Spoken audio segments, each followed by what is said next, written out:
Hello guys, welcome back to my channel. It's me, Ruby Marinzuke. Ito na naman ako. Katulad ng pangako ko na mag-year 6 kasi kahit busy, mag-year 6 pa rin tayo for the celebration. At sabi ng iba, year 6 na tayo, matagal diba? Yes. Kahit na marami akong pagsubok sa pag-vlog, marami akong challenges. Akala nyo lang, chillax lang ako. Ang dami kong challenges kaya. Tapos, akala nila, tapos na ako sa pag-vlog. I am out of the era. No. Kahit hindi nag-upload. So, ayan, nandito pa rin ako. So, for today's video, ay ibabalik natin ang introduction dati sa mula ng I am starting for YouTuber.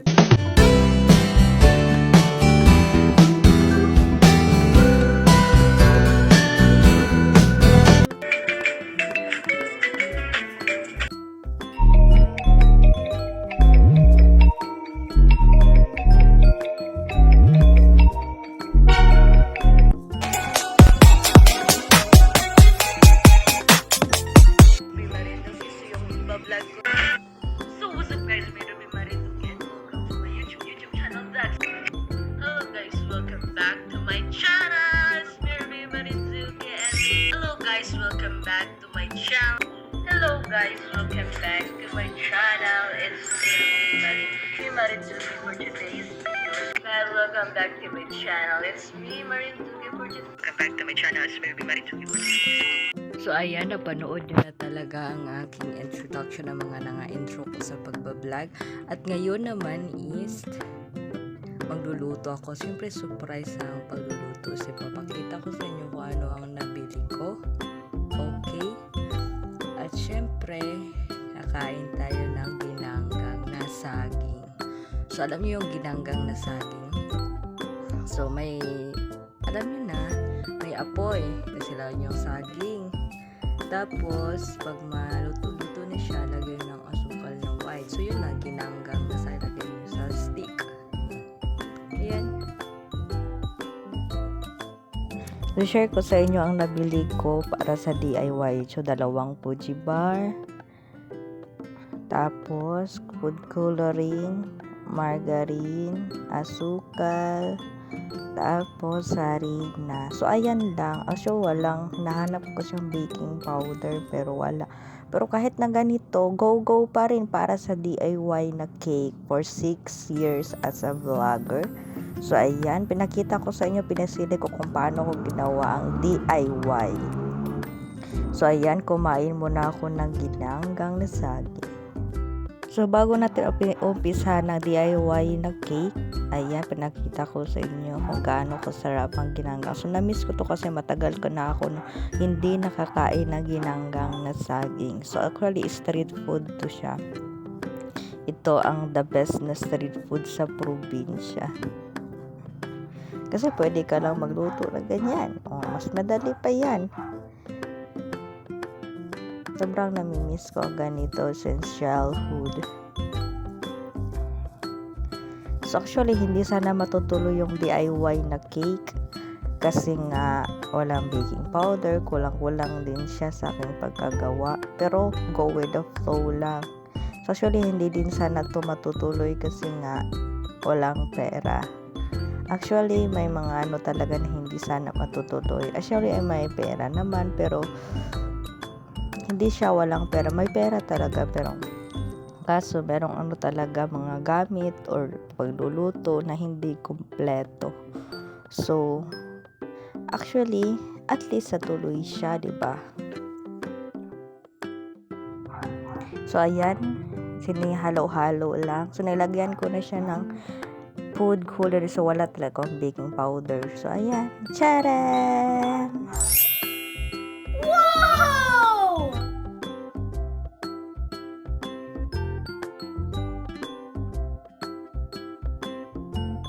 Ayan, ibabaliktad na natin siya. So actually madali lang itong lutuin ng hot cake. So first time ko itong ginawa sa aking boarding house na nagluto kasi hindi naman talaga ako nagluluto sa bahay din. Kakain-kain lang naman ako, hindi naman ako marunong magluto. Yung mga vlog ko dating luto-luto na puro pagod din yun kasi hindi. Actually, nagaluto-luto naman ako pero hindi naman ako yung mas magaling. Ganyan. Yung chef na talaga. Ayan, nilagyan ko siya ng Fuji bar. So, nakita ko yung 2 Fuji bar. So, Minekos-mekos ko lang yon at saka nilagay.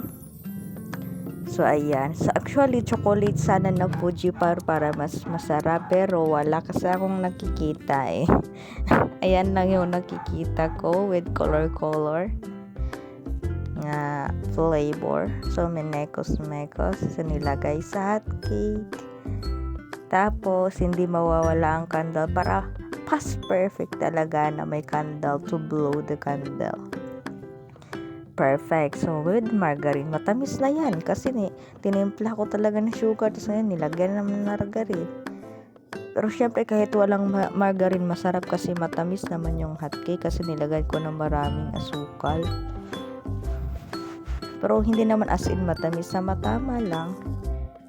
Diba? Nilagayan ko na yan ng margarine. Actually, dalawang sachet yan dyan. With the double pack. Pero isa lang yung nilagay ko kasi sobrang tamis na. Matamis na din yung pagkatimpla ko sa hot cake.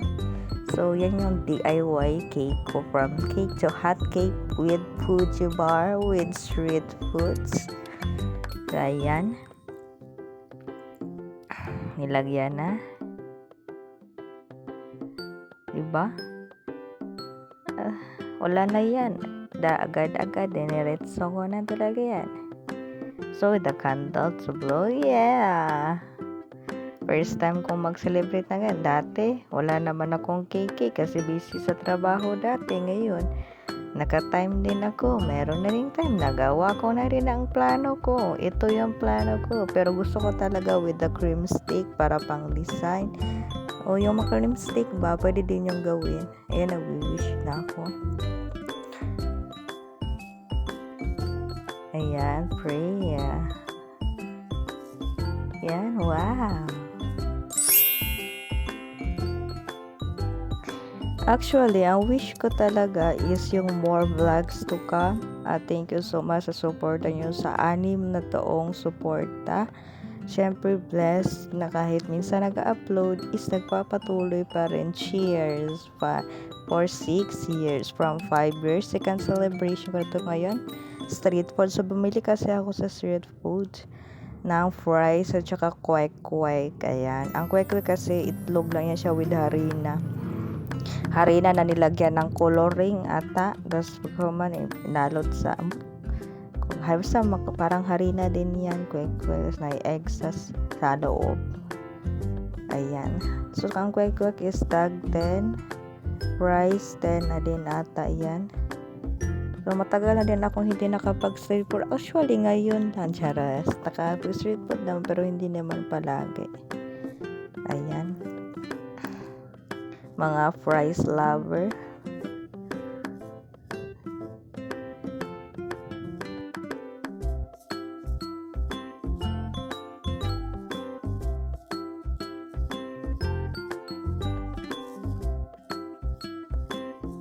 So, hello guys. So, napanood nyo na sa yung vlog ko na nagluto ako ng DIY na hotcake plus Fuji bar. So, naisipan ko siyang hotcake na lang plus Fuji bar. Kasi actually, hindi sana matutuloy ito. Ang plano kong magluto ng street food na hotcake. Tapos, with Fuji bar or cream stick sana yun. Yung para lagayan na. Pero hindi sana to magagawa ng plano ko. Pero buti na lang sa awa ng Diyos, natuloy. Napanood nyo nga, di ba? So, hindi talaga, sa lahat ng i-vlog ko, hindi talaga ako marunong magluto. Actually, I tried my best. Siyempre, nagluluto lang ako. Pero hindi naman ako yung magaling talagang magluto. Parang explore lang sarili ko. Parang, ganyan siya magluto. Dati ka nakaluto ako ng pagod, di ba? Pagod na. Kalimutan ko na yung naluto ko sa pagod yun. So, madami na din akong naluto. Like, bukayo dati. So, gusto ko nga mag-part 2 na bukayo pero hindi. Hindi ko alam kung marunong pa ba ako. Kasi dati nakaluto ako, minirienda namin ng parents ko ng tinapay. Dati yun na-vlog ko pero siguro kung hindi nyo naalala yun, hindi napanood yun. So nakagawa na ako mga luto-luto, syempre na mga noon lang kasi ang mahilig talaga sa pagluto ng parents ko kasi nga nakabaligya kami dati pa. Tapos kapag nagluluto naman kami, ang hands-on sa pagluluto yung ate ko. Ako kain na ako ng kain. Tapos, syempre kain lang. Kain na ba? Kasi kain na ako ng kain. Tapos first time ko magluto dito sa boarding house ko. First time ko magluto ng hot cake kasi di ba doon sa bahay nagluluto lang. Tapos dito first time. Ginawa ko ang makaya ko DIY hot cake plus Fuji bar. Ayan, DIY cake ko. So with candle, hindi mawawala ang candle. So ayan, panood nyo na. So usually yung 5 years ko na pagbablog ko nung nag-celebrate ako. Nagtatrabaho kasi ako nung cashier. Kaya sabi ko doon hindi ako masyadong makaselebrate. Kasi nga nagtatrabaho ako. First time na nakapag-celebrate na talaga ako na with a DIY cake. Kasi nga dati, wala akong ganyan. Dati kasi pastel lang yung ko, pinakita ko na celebration ko. Simple lang.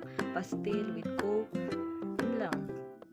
Siyempre, yun lang pinakita ko kasi siyempre nag-a-advise din ako. Sinabi ko yung mga nakaraan ko paano ko na-start sa pag-vlog. So, kailangan ko pa bang sabihin para sa mga bago nanood sa channel ko. So, madami din akong napagdaan siyempre 6 years, di ba? Minsan lang nag-upload, ganyan. So, kaya nga, mas pinarioritize ko kasi yung pag-aaral ko, pagtatrabaho ko. Yun yung lagi na sinasabi na, si Ruby, hindi na nag-vlog. Hindi na yan, nag-stop na yan. No. Pero at least nagpapatulog kasi lagi ko sinasabi nung nag-a-advise ako na at least nagpapatulog ka. Kasi, iba din kasi yung permanently ka na wala ka na talaga pag-vlog. So, syempre, lagi ko sinasabi sa pag-vlog ko na syempre, nag-vlog pa ako, ito nag-continue pa ako, hindi ko pa sinasabi na hindi na ako mag-vlog para aware din yung nanonood. Continue pa pala, ganun. So, ang wish ko dati at ang wish ko ngayon is pareho lang, more vlogs to come, hanggang maging 30 anyo sa more age, more to come, kung kakayanin. So, Wow! So, 30 years later, I don't know, 25 or basta nyo, 30 na akong edad dati. Diba? Kikita mo yung sarili mo kung ano na ang tatalago pa yan. Yung kasi nakikita nila yung pag-evolve mo sa pag-vlog. Mas maganda kasi yung may glow up, may evolution, ganyan. Gikan ka sa simula na hindi ka marunong mag-edit. Marunong ka na, nag-evolve ka na, may medyo natutunan ka na hanggang sa ganyan, marunong ka na hanggang sa hands-on ka na, ganyan. Mas maganda kasi yung may learnings ka na natatanggap. So ayun lang guys, thank you so much for watching sa DIY cake ko. Salamat sa support niyo sa anim na rather na taon na celebration ko na ito sa buong pagbablog ko. Thank you so much sa walang sawang magsuporta at sa mga paparating pa na vlog and more to come. Thank you so much for watching. See you sa aking next vlog. Bye!